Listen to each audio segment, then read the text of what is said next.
자, 세 번째 시간 들어가도록 하겠습니다. 자, 세 번째는 이제 병원식으로 들어가요. 그래서 그 먼저 표를 먼저 이해해 보시면은 일단 병원식의 종류는 세 가지로 나누어요. 그래서 일반 병인식, 특별 병인식, 검사식이라고 하고요.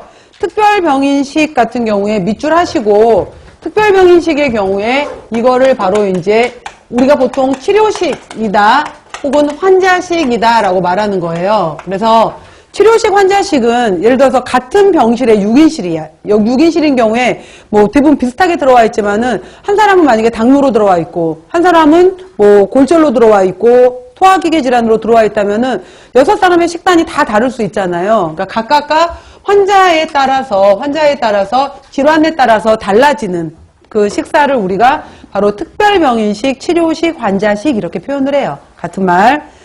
자, 맨 위에 보시면 일반 병인식은 보통 그냥 이제 소화기가 약간 아직 소화 정도에 따라서 얼마나 이제 무르게 줄 것이냐, 얼마나 되직하게 줄 것이냐에 따라서 미음으로 줄래, 죽으로 줄래 이런 것들 있잖아요. 그러니까 보통 이제 물기라든지 점도라든지 이런 정도에 따라서 가장 묽게 주는 유동식, 그 다음에 유동식을 소화할 수 있을 만큼 이 사람이 회복이 되었어 라고 한다면은 죽 정도에 해당이 되는 연식, 그 다음에 3번에 나와 있는 경식은 가로로 묶어버리세요. 요즘은 경식이라는 용어를 많이 안 쓰고 일반적으로 연식에서 그냥 바로 일반식으로 많이 넘어가요. 그래서 경식은 그러니까 예를 들어서 유동식이 미음 정도라면은 연식은 죽식 정도이고 경식은 진밥 정도이고 일반식은 보통의 일반 밥 있잖아요. 아, 물기나 그 되직한 정도에 따라서 나누어지는구나 라고 보는 것이 일반 병인식이고요. 그 다음 잠깐 이제 제가 설명드릴 게 특별병인식인데 앞으로 이제 우리가 그 다음 시간부터 들어가게 되면은 소화기계 질환, 뭐 당뇨, 심혈관계 질환 쭉 들어가잖아요. 그러면은 환자에 따라서 예를 들어서 이 사람이 급성 간염 환자다라고 하게 되면은 이 사람한테 열량은 어떻게 줄 거야? 당질은 어떻게 줄 거야? 단백질은 어떻게 줄 거야? 비타민은 어떻게 줄 건데 그 중에서도 또 무기질 파트는 어떻게 할 거야? 특별히 이 사람은 섬유소 부분은 어떻게 처리해 줄 것인지, 그 밖에 이 사람은 뭐 어떤 것들을 더 유의를 해야 돼? 이런 식으로 해서 환자마다 이제 다 달라질 거 아니에요. 그랬을 때 이 급성 간염 환자다라고 한다면은 일단 초반에 이 사람의 경우에 크게 식사에 거부감이 없다면은 고열량으로 주자. 그 다음에 당질의 경우에도 단백질 보충을 해주고 단백질을 보완해주기 위해서 단백질도 당질도 충분히 공급해주자.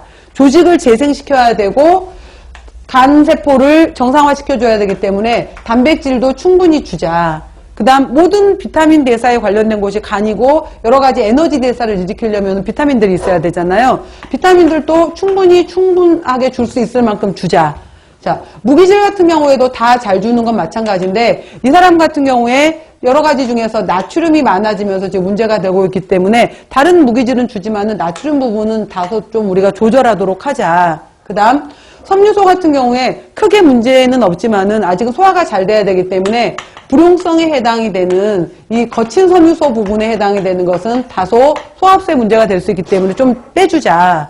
이런 식으로 해서 각각 이제 뭐를 그러니까 여기서 보다 보면은 뭘 고루 줄 거야. 근데 초기에 급성 간염 환자들의 특징 중에 하나가 지방을 안 썼구나. 지방 부분에 있어서 지방류 음식의 냄새만 맡아도 막 토할 것 같대요. 실제로 선전만 봐도 토할 것 같대요. 음식에 피자 뭐 이런 것만 나와도 그 기름 냄새가 연상이 되면은 구토 증세, 오심 증상이 나타나게 되는 건데 그래서 초기에는 지방을 제한을 해요. 지방은 제한하자라고 들어가게 되는데 이런 식의 이제 뭐는 주고 뭐는 제한하고 뭐는 특별히 조절해주고 이런 식으로 하나하나 이제 다 들어가게 되거든요. 환자들마다. 그래서 급성간염 환자는 만성간염 환자는 그럼 만성간염 환자도 이렇게 줄 거야?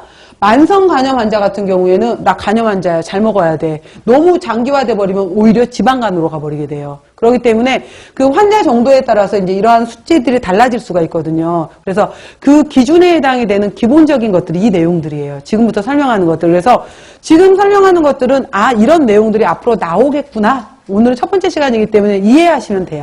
그래서 1번에 나오는 것이 열량 조절식이라고 나와 있는데 여러분들 아까 제가 그 남자인 경우에 보통 일반적으로 물론 이 사람의 활동 정도가 저활동이냐, 중등 강도냐, 고강도에 따라서 달라지겠지만은, 보통의 칼로리의 경우를 우리가 일반적으로 잡는 게 몇 칼로리라고 그랬어요? 그죠? 그러니까 여자부터 본다면은 2000에서부터 2400 정도까지를 보통 일반적으로 하루에 잡는 칼로리예요. 필요 칼로리. 그래서 이거보다 많아진다면은 고에너지식, 고칼로리식이라고 하는 거고, 이거보다 낮아진다면은 저칼로리식이라고 하는 거예요. 그러면 아까 여러분들